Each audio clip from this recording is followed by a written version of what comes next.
about the things that you want. Don't choose monologues because you think like, well, they won't have seen this one. They've seen everything.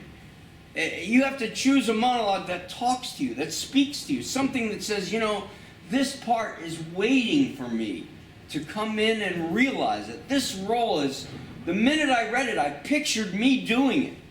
That's what's important, class. Do you ever consider the concept of honor? Honor. And I say this word because it's not used very often. Courage and honor are kind of confused today, you know, to such an extent that people are positively baffled about what actual real courage is.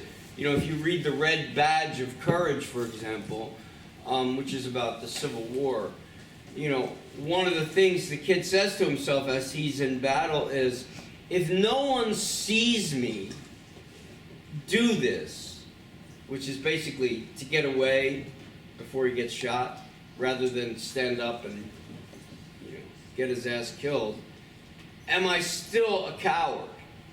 Like, is cowardice in the mind of those who perceive it, or is it in your mind? What is courage? What is cowardice? What is honor? Honor. Feeling like you deserve honors is much better than getting honors that you don't deserve. It's okay if you feel like you should be honored or credited and you're not. That's all right. That's a common feeling. But if you get something that you don't deserve, that's not a good feeling, and that means you haven't done the work. You know, honesty and integrity, that means that I ask myself all the right questions before I chose this piece to work on. Is what you're doing honest? Are you an honest person? That a life spent making mistakes is not only more honorable, but is more useful than a life spent doing nothing. I know people that are such perfectionists that they won't do anything. Yeah, but you know, there's something wrong. It suits on TV tonight, you know. They'll find any reason, it's not good enough. They're not good enough. It's not good enough. It'll never be that perfect. Nothing is ever going to be perfect. The important thing is that you do it. You know, Theodore Roosevelt said, don't hit at all if possible. If it's possible to avoid hitting, don't hit. But if you have to hit hard. What I mean by that is, when you go in to do your piece, make sure that they listen. Make certain that you are someone that when they speak, you are listened to. Make certain that you have their attention.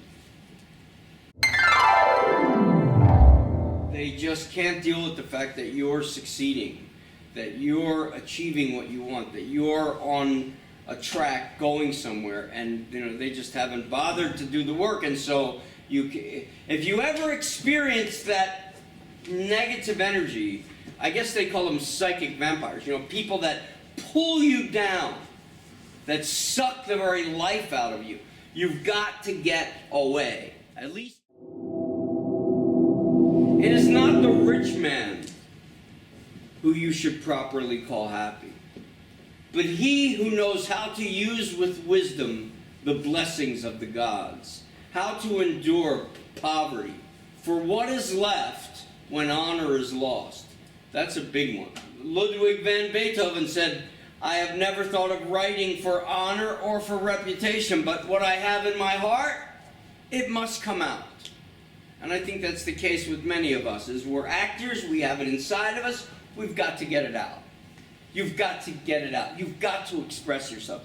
The key is expressing yourself with technique. I am extremely grateful for my knack of finding great scenes in plays that make me laugh. That is reason enough to feel honored to be alive. I sit and I watch these scenes and I find so much joy and beauty in them that I can't help and you hear me laugh my head off. Martin Luther King said, faith is taking the first step even when you don't see the whole staircase.